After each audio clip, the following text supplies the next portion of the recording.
Hey, meteorologist Serena Arnold here. Let's do like some weather news headlines because there's two big events going on.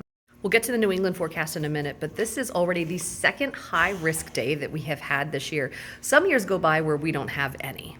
And the tornado risk today is wild. Take a look at that. Anywhere in that hatched area has the likelihood of seeing EF2 or greater tornadoes. We're talking about like the stronger end tornadoes. That is a massive, massive area. Now, I know you think storm chasers are wild yahoos, and that those who have kind of like their own YouTube channel or what have you maybe. There's a lot of storm chasers that are choosing not to chase today because it's a high risk, and tornadoes are moving northeast at 65, like at 65 miles an hour. That's not how fast they're spinning. That's how fast they're moving. You can't chase those days. You become chased. So the forecast discussion from the Storm Prediction Center talking about numerous tornadoes, along with multiple EF3 plus tornadoes. And it's not a total slam dunk, no severe weather day is, but this paragraph's talking about how, yeah, we could see this, but it is dependent upon what's happening with the weather there actually that happened this morning and during the early part of the afternoon.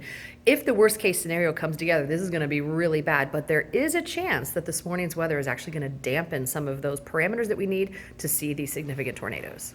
In New England, we have our own issues. We do have a line of precip that's moving in. It's gonna give some snow mostly to the North Country, but there is actually a chance of ice too. This is what the forecast reflectivity is going to look like at about 8 p.m. tonight here on Wednesday, April 2nd. And it could potentially be messy. This is the weather graph. This is for southwestern New Hampshire, like the Monadnock region. So seeing that precip start, chances right after sunset, really after 8 o'clock, so I think it's going to be picking up for us.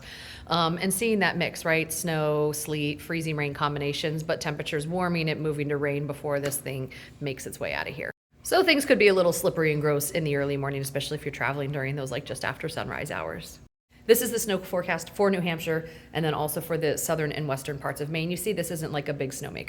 And these are the ice forecasts. Now keep in mind that last little winter storm delight that we had more snow and had more ice. So this is like a slightly more mild version of the last storm. So seeing some ice accretion rates a little bit higher in the higher elevations where you may see over 1/4 of an inch.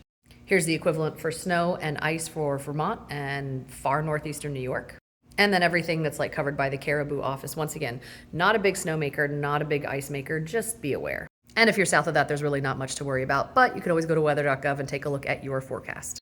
So we've got our own little typical New England spring issues that we're dealing with up here, but just realize this is a very, very large area that is going to be seeing severe weather for a very long period of time.